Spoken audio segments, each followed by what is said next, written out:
doing it. You supposed to be happy you sitting there with Kid L. Why you mad? The Kid L podcast. TV, man, what's happening? What up, though? You're doing the things, man. You're putting the shows together. You're putting the events together, the festivities, but you're also involved in the community as well, man.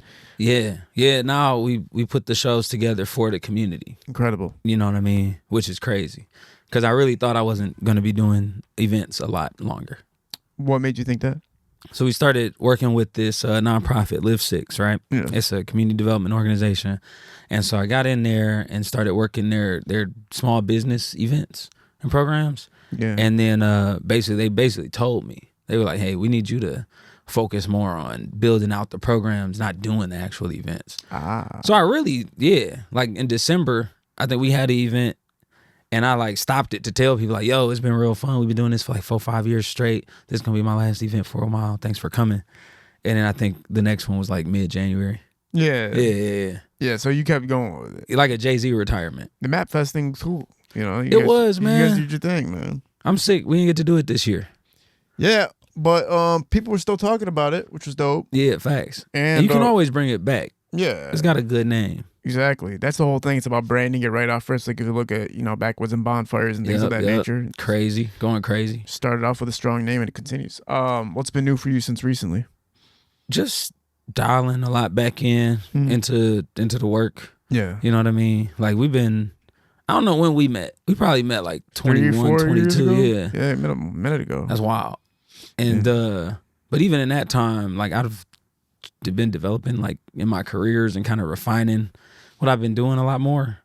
So what's probably changed the most is I've just become a lot nerdier than when you first met me.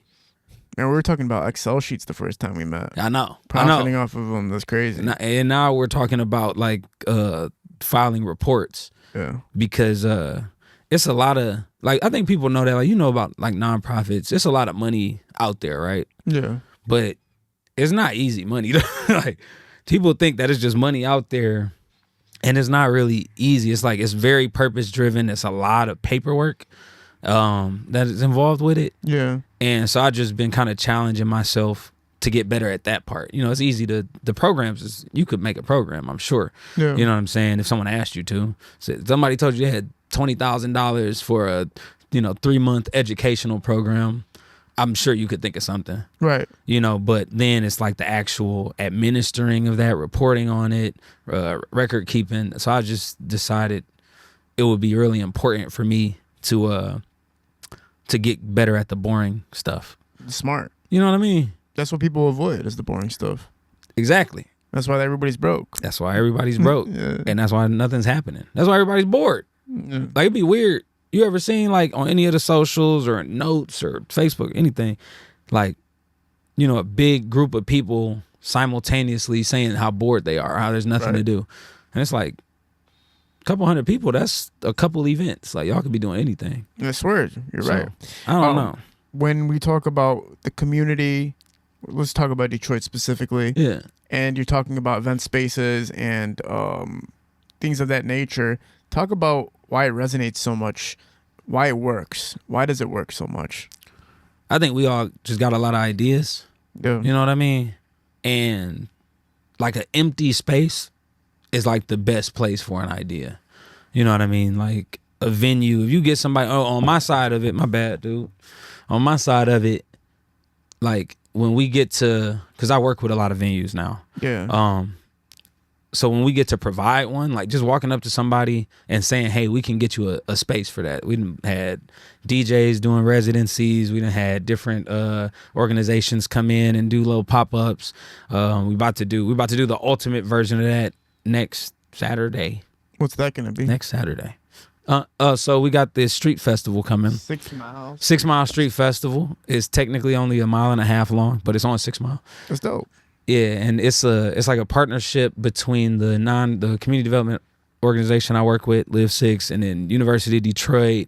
Mary Grove is helping out, and then like close to 20 small businesses along 6 Mile are all doing events at the same time for the whole day. So is it going to mainly be vendor based, or is it going to have a lot of entertainment value? Like, what's the plan? No, so it's mostly the places that are there, like brick and mortar businesses, restaurants, bars, clubs, coffee shop, Detroit Sip, a couple restaurants, schools, and we're just programming them all at the same time. So I think we just booked like the headliner. We got Charity, DJ BJ coming in doing an opening set with Charity headlining it.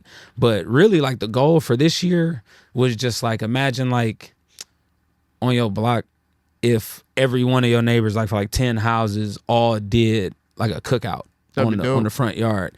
And y'all all knew each other, so you could go to all these cookouts. So I was trying to start small, but we got like the Breakfast Club, the Fine Arts Breakfast Club, not the podcast Breakfast Club. I know that's the ops. That's the ops. Yeah. I would never.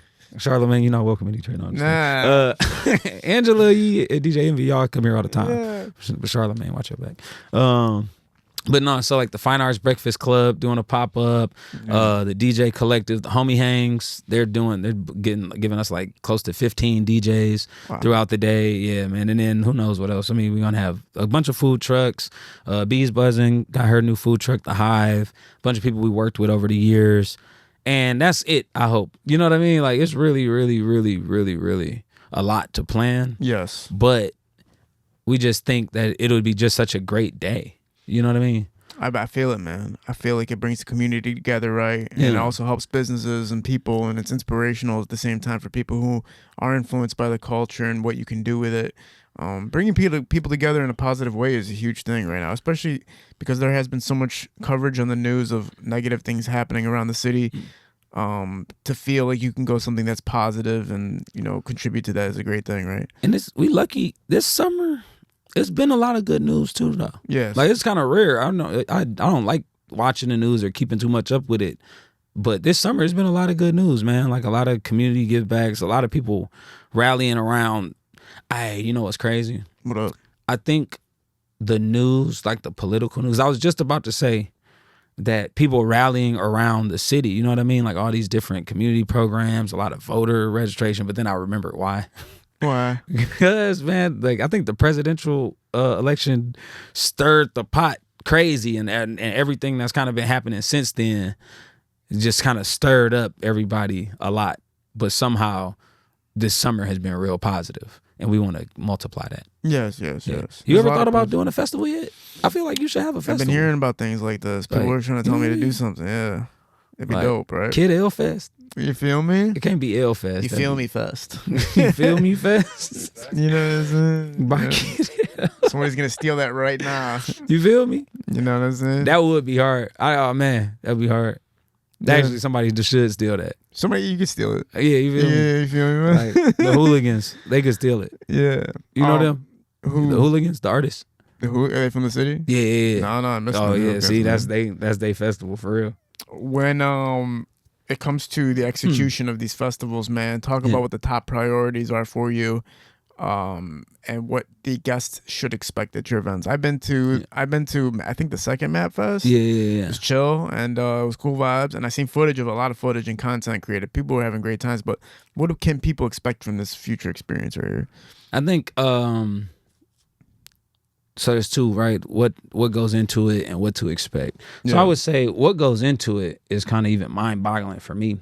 It's a lot, it's a lot of moving parts, and we've done a lot of events. I think I've personally done, like created, or at least been directly involved with, and I could probably confidently right now say like 200 events since we met. That's amazing. You know what I mean? It's like been a whirlwind. And you know what I'm saying? A lot of that was through Vendor Connect. A lot of that was working with Crowd Freak. A lot of that was working with the city. There's like a lot of different people. So even having done that many events, it's a lot harder when they get bigger. You know what I mean? Like all at once. So yes, the fact that these are very simple installations, like it's really just a chill day. It's really just a pop outside, have a good day on 6 Mile. We got some art installations going. We got musical performances. Like I said, unlimited DJs for sure, and they're all pretty great. Charity coming to headline, right? Like, but those are simple things: tents, tables, chairs, sounds. But when you multiply it by like 22, and you have 8, 9, 10 different organizations partnering with it, you got to get communications out. Like, it just becomes a big thing. And so that's something I kind of bring to the table with the organization is like we call it piloting stuff. Like a pilot episode. So we try out the new hard event or concept, and you know what I mean, at the risk of it not doing well or not being a good idea, right? But even with, it might not be feasible. It's a lot of different things, but we just want to try it out just to break the ice. So the real goal is just to give the residents. We're staying over on 6th and Livernois, so it's like close to 40,000 residents in the immediate area. It's really big. It's a really big zone. Part of District 2 is, you know, a lot of different types of people there, and we just want to see what it's like with everybody outside. We opened a lot of new businesses. We didn't, like, Governor Whitmer was just there. Was it 2 months ago? Yeah, I in June? seen footage of you guys together. It was Yeah, cool. yeah, that was wild. What was that like? I made her laugh. What'd you tell her? I can't even say. I can't even say. What was it like meeting her though? It was like, it was man, it was something about Buffy's. It was something about buffs. Yeah. Because she ended up wearing some buffs for a picture. I didn't think she was gonna do it. And so she was just ragging on me for asking her to wear some buffs. That's dope. Yeah. Though. But no, she's real cool. She's real cool, real down to earth. Smart. She got like this crazy security detail. Word. Yeah, like, well, she's the governor, right? Obama level though. But like, it's like for real, like I was coordinating the whole event.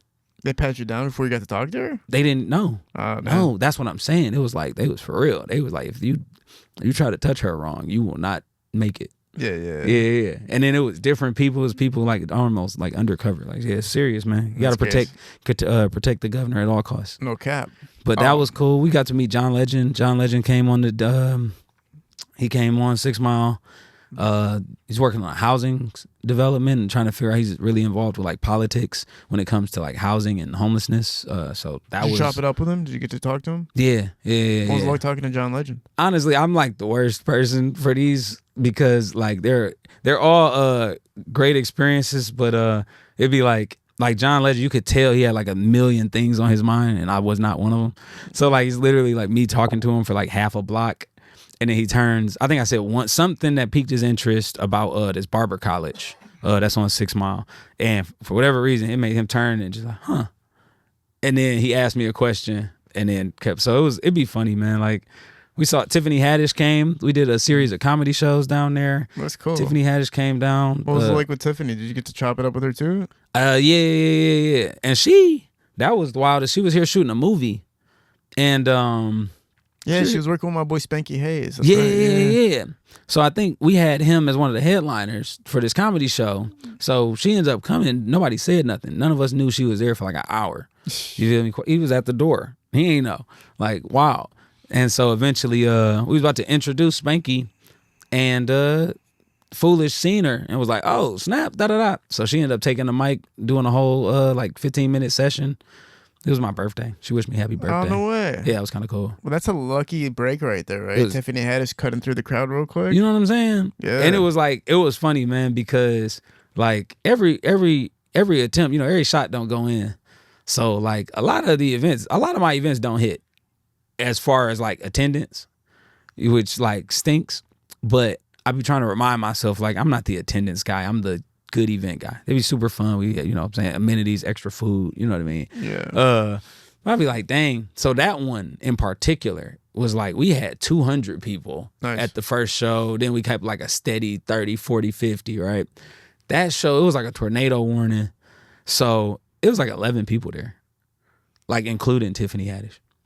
It was nobody. It was the worst one. We just was like, you know what? We just got to keep it going. We got to, you know, see the mission through. And then boom, that's the one where like the most famous person possible comes in. It's incredible. But at the same time, yeah, the attendance, it's just marketing, right? You just keep marketing it, and it's just really what it is. Because MapFest was marketed decently, but I always was like, damn, if they just do this, yeah, you get like 500 people automatically. Well, we ended MapFest, what we do? What's the official? Was it 21, 22? Woo! 2,600. Yeah. You know what I mean? Like, it was crazy. You killed it. That was insane. Yeah. That was. I can't believe you're not bringing it back after that success. Man, life is crazy, man. Life is crazy. It's been a long year. I feel it. So is this the main event that's coming up this year, or do you have more events coming up? This is the main. So this event, like I said, we're mainly doing. It's a community development organization. So we're 12 months out the year. We're working with small businesses. We got free consulting for small business owners, people who want to be small businesses, whether you own a brick and mortar, a website, whatever. We got tons of free consulting. I'm going to just say the website, live6detroit.org. Live, L-I-V-E, the number 6, Detroit.org. But you can get like free accounting services. You can get free just straight up consulting, whatever problem you have. We have, it's not like, that's why I be trying to tell people about funding but we be having funding available for small business owners. We do a ton of events, introductions, like, so basically if you're a small business owner, tap in for sure. And if you live on 6 Mile near Livernois, tap in. What can a small business owner expect from working with you or consulting with you? So right now we just started piloting this program with University of Michigan, where it's called the CTC's program, the Community Tech Consultants. So if you have a problem that can be solved with technology, then you get a free sessions with them. They're an hour at a time. You just sign up online. And so they help people with their websites. They'll help people with their marketing plans. They help people. And then they dish out people to the other services. So like one of them, his name is Donovan. I'm gonna shout out Donovan. I'm gonna shout out Martina too, just because it would be rude not to shout out everybody. Now I gotta shout out Caitlin and Paul and Dennis and Quasi and Chanel and Miss Renee. Who else? Oh, and Ann and Miss Stephanie. Okay, boom. Not at all the shout outs. But Donovan, he's really good at like AI. Like he works with Black Tech Saturdays. That's how we got introduced to him. So he does a ton of workshops on AI. We got this AI voice recorder in the car that I was supposed to bring in here, but then I was like, it's on video. So I think we figured that out. Cool. Yeah.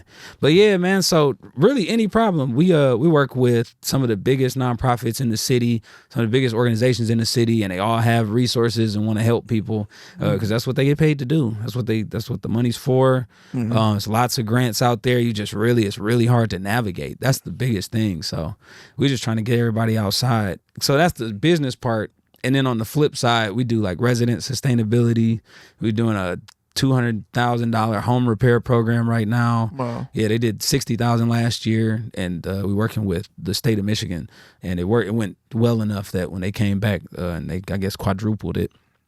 So that's kind of work we do, man, and it all comes together. How does that work though with a house? It's certain neighborhoods in the city at a time. So for us, we're over on Livernois 6 Mile. The community is called is it Bagley Home Repair this year? I hope I'm right. Wait. Is it Bagley or Fitzgerald Home Repair? Getting back into what we're talking about, you're talking about the specific area and who was running that. So it's Bagley, north of 6 Mile. Excellent. I was just trying to make sure whoever, like if they see it, if they in the Bagley community, they probably know. They really like their names, their community names. With your influence in the community, can you talk about some of the contributions that you do have in the community? Wow. Let's see. I don't really, you know me, I don't really like think about it. But I would say we just help, like me, I throw a lot of events, right? I know a lot of people, a lot of resources, and I tend to like know or get an idea, right? Get an idea of how things work. And so I just try to share that in as many ways as possible. So at Live6, what I tend to do is when there's like a goal, right? Like we need to engage with more young people. We need to engage with more older people. We need to engage with more families. We need to engage with this community, that community, or we invested, people have invested millions, tens and hundreds of thousands and millions into different community assets, whether it's a park or whether it's a, like beautification project. We got a Hubert Massey mural over by, like we got a mural of Aaliyah on Carlita's building, you know what I mean? Like, which is like world class, like an international painter. I think today is her birthday, right? You know what I mean? Yeah, that's crazy. That's crazy. Yeah, that's crazy. And so I just contribute like just my creative thoughts and my work ethic, you know what I mean? I think more than anything, sometimes my vibe, sometimes all people need is a nice vibe to get through some hard and treacherous work. But it's amounted to, like, we've traveled, I've gotten to, at this point, I can kind of say across the country. Like, I haven't really touched the West Coast for it, but we've traveled across the country, representing Detroit and beautification projects and shouting out the Lions. So, lots of wins. But probably the most important thing is just showing people like a blueprint for neighborhood awesome neighborhood, right? Every awesome neighborhood needs, some places to shop, some places to hang out, needs to feel safe. You know what I mean? You want to know where the baddies at. You want to know where the single people at. You want to know where to go out with your family. I think everybody needs a variety. So we kind of creating like a downtownish atmosphere in a very, very regular neighborhood. And it's just fun to watch, man. And it's fun to watch all the long, everybody does long hours. You do long hours too. Yes. You know what I'm saying? A lot of people do long hours. My factory homies, they do long hours. And I mean, these nonprofit people, these government adjacent people, these small business owners, hours are unlimited. Yes. You know what I mean? But when you look up, like right now, we just did not even a real mural, but just a little quick beautification on 6 Mile, and what used to be a laundry store. I just passed by it today, and I was like, wow, like that wasn't there a week ago. Like I used to hate looking at the wall, and you can look up like that. And you guys working with like Sheefy McFly and stuff like that? Are we trying so hard? Trying to get Sheefy, man. Everybody. I get Sheefy with you, man. I done seen him. We know each other. You know what I mean? We done walked, we done talked and everything. His murals are insane, man. I get you guys connected. That's easy. There's a lot of good people we got to work with, though. You know what I mean? We done had Roast Spit was one of the first like people we got to work with come down there. G-Mac Cash, he done a couple of events. Zeke from New Era came, with G-Mac.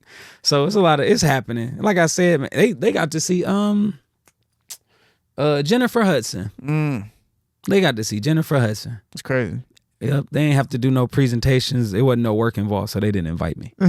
Whenever there's work involved, they don't want to do a presentation, then I get the invite. That hard work, we need that guy to be there, man. But it's cool, though. Because like I said, man, even though John Legend didn't talk to me very much, he was really cool. Yeah. He was real cool.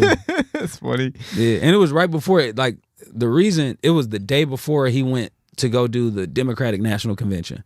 So he stopped on, and all of these people I'm talking about were on 6 Mile. Like, we're not in some tucked off office. We're not in Madison Heights. We're not, outside talking about 6 Mile. We're not even downtown. We are on 6 Mile. They had RFK out there too, man. They had RFK, and he was representing for Trump and stuff. Like, they were really out here. Like, we give yep. See, yep. I'm telling you. Because they got to show that they're here. There's a lot of attention over there. He looked kind of confused when he was here, but he was here. He was like, what the fuck's going on? That's why I had to. I'm like, was he? I'm like, yeah, I guess he did pop out. Wasn't he with like Peasy or something? He was with Vezo. He was with Vezo, yeah. So it's kind of like Vezo be with the politicians, man. Yeah. They been tapping in. That's like their connecting point with the hip hop community, and they know it's so large, the influence of the hip hop community that. So we got to tap in with these guys. And see, I'm going to say that. I be trying to tap in with Vezo because he be working on 6 Mile. So I'm going to just say, we got the 6 Mile Street Festival. It's the inaugural one. You got to get tapped in with Chanel. Yeah, see, they be busy, and I'll admit to Vezo and Chanel that a lot of the things that I do be so spur of the moment that I understand. She'll hit me back. I don't got but she'll hit me back and be like, well, we're not gonna be in town that day. Or she just straight up won't hit me back. But then the next day I'll see, that's when they announced when they became like part owners of Backwoods and Bonfire. Yeah. So I'm like, yeah, they doing important stuff. Like we gonna get it settled in, and in a year or two, you know what I'm saying? Or just at the next thing. But you always welcome. We talked a long time ago, and one of your controversial, but it wasn't just controversial, but it was a sparking conversation for people, was the D.Bus situation. And you were talking about that. Do you still hold on to that? And can you break it down for everybody one more time? Yeah, so it's like you want to make a great city, right? It's parts of making a city great that normal people don't know. It's something you don't think about. You turn on your faucet, the water's there, or the water's clean, or the water's dirty, or the water's not there. But you don't think about how much, like, somebody had to dig pipes 1,000 feet underground and 10 miles long to get to your house and do all that stuff, right? Like, you ain't thinking like that. So the thing with the bus is, like, imagine if anywhere in the city of Detroit you wanted to go, it was super easy to get there. Right? And not super expensive, but just straight up like, yo, you knew you could run outside right now, hop on the bus and get where you're going, right? Yeah. Okay, it's cities like that. You know what I'm saying? Like New York is like that. Not even just with the subway, but with the bus. Miami is like that. They got a GPS tracker on every one of their buses and an app to show you exactly, you know what I'm saying? Like, and they got a dang metro rail. Like, there's cities like where you can just move. So if you're from the east side in Detroit, you know what I'm saying? It might be half or all your life before you go to the west side, any significant amount. You know what I'm saying? Same with the west side, same with southwest. But I'm like, dog, just imagine if you knew you could shoot from one side of town to the other side, like, and get back home safe. So that's kind of my thing with it. Like, it's just one of those things that we don't understand the value of that option. But like I said, they've working on it. They're working on it. They hired a lot of bus drivers. They gave them raises too.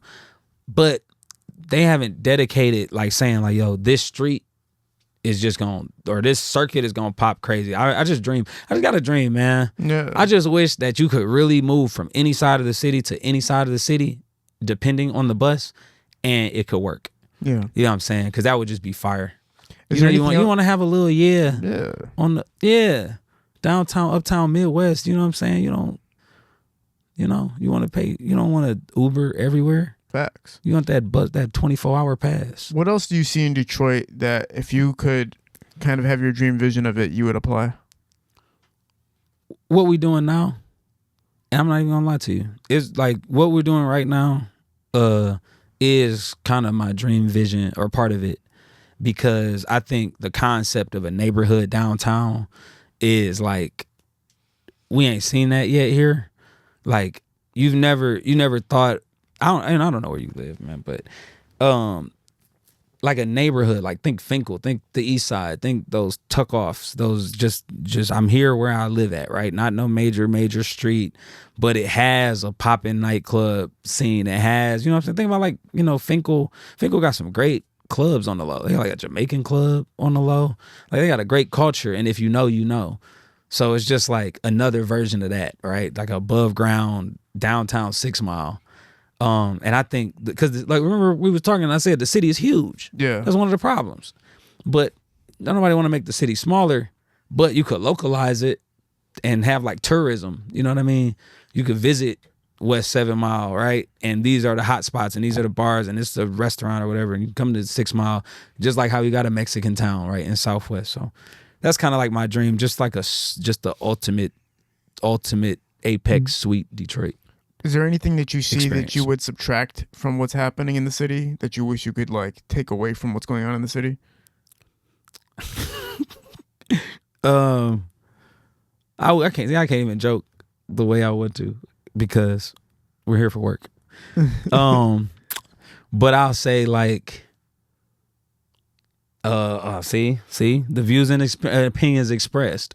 I'll say I don't like. You know what? No, I'm gonna leave that one. I'm not. Damn. No, because it's real controversial. Some of the features of development are real controversial. You know what I mean? Like, some people really don't like certain things. But one, you said take away. See, they'd be mad if I said something about that. Okay, nope. I would take away. No, I can't think of anything I would take away. I can't think of any. Everybody likes what they like, right? And as long as the overall mission goes, then I'm good. Is there any historical points that you know about in Detroit that people are unaware of but have a huge contribution to what the city is right now? Yeah, dog. Like, so one of the notions that I wonder about is, we know, like, Detroit's a black city now, you know what I mean? Like, after, like, the 50s or something, 40s, 50s, like World War II, Great Migration. But before that, apparently there was, like, we got all these deep European ties, right? Like, there's, like, like hecka Polish people, you know what I mean? Italians. I used to think my friends was joking, a couple friends I had in, like, high school where they'd be like, oh, we're Italian. I'm thinking they'd mean, like, way off. Like, no, they'd be like second, third generation Italians. Obviously the Middle East, heavy, lots of Africans, lots of, you know what I mean? So I think so it was like a melting pot at one point. Yeah, I think, like the guy who wrote The Godfather, Francis. Yeah. God damn it. Yep. He's one of my favorite directors. You know what I mean? But he's from 6 Mile. From right over where we're doing the festival. No way. Yeah, he grew up over pretty close to UAD. So I think that, that's the same neighborhood where Motown, which of course, hopefully we all know at least that Motown was around here. But yeah, that was right on 6 Mile, Outer Drive, 7 Mile, like right in that pocket. So I just think there's a lot of, we don't get as things like that. Like the guy who made the Coney dog, like the reason the Coney, it's Coney Island in New York, but we got the Coneys here is because of this dude who obviously moved from New York here. He was a Greek dude, and it's like Greek, like the Coney chili is supposed to be terrible. What do you mean? Just that sloppy thing that they call chili. Yeah. You like Coney chili? When I was younger, now I need to just straight hot dog. You know what I mean? Ketchup straight up. Yeah. I don't want to do all the extra stuff no more. But apparently that's like a real thing. That's like a culturally accurate Greek dish. That's how they made chili back in the day. So, okay, I at least got some respect for it. So the Coney started in New York, and then somebody brought it from New York to Detroit, and that's where Coney started in Detroit. Yeah. It's crazy. Or it was like the Coney Island started in New York, but then the dude came here and just did the straight Coney dog. Because there's some claim, I don't want to get in a fight with Detroit about whether or not we can claim the Coney dog, but I'm pretty sure, because like Lafayette and American Coney Island, it was them. What do you mean? Them the dudes who brought the Coney slop from Greece to New York to Detroit, and then they made that restaurant. They made Lafayette. Then they got in an argument. And they split it, right? About how many rats you could allow in the damn soup. And so they split it and they moved next door. Isn't that crazy that there's two Coney Islands right next to each other? They beefed out. They either brothers or cousins beefed out for 100 years. It's crazy. Over how many rats you could let in the deep fryer. God damn. Which one do you like more? Ugh. You don't eat Lafayette? I can't. I tried, bro. I can't. The chicken tenders were crazy. When you go? When the last time you went?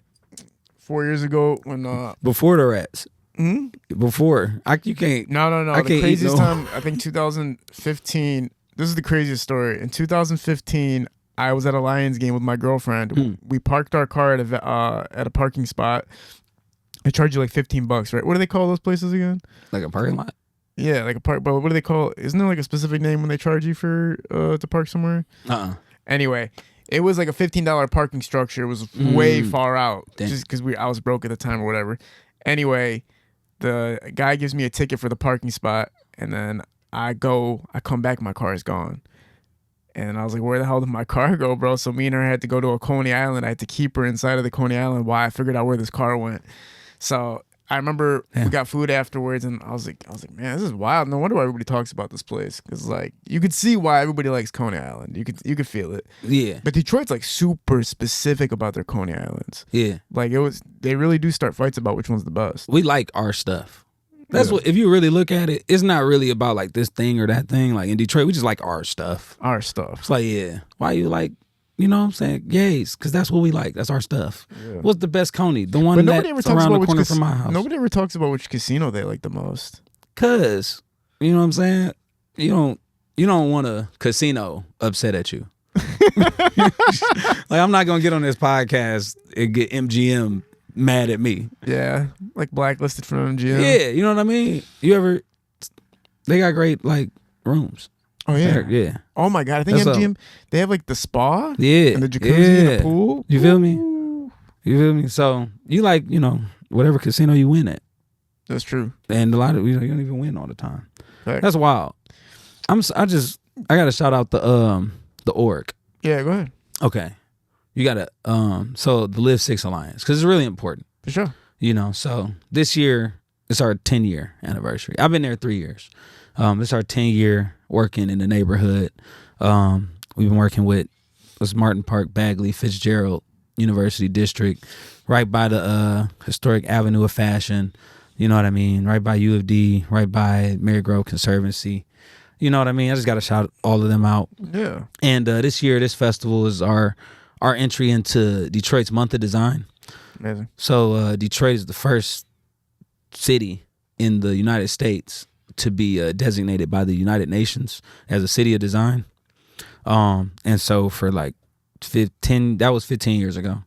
They've been doing a Detroit Month of Design for 10 years. And coincidentally, Live6's 10-year anniversaries this year. So incredible. So this is gonna be a fun little festivity. We just trying to walk into we got a lot of wins that we're coming off of. We got great business owners, great developers coming to the area, a lot of interest in the area.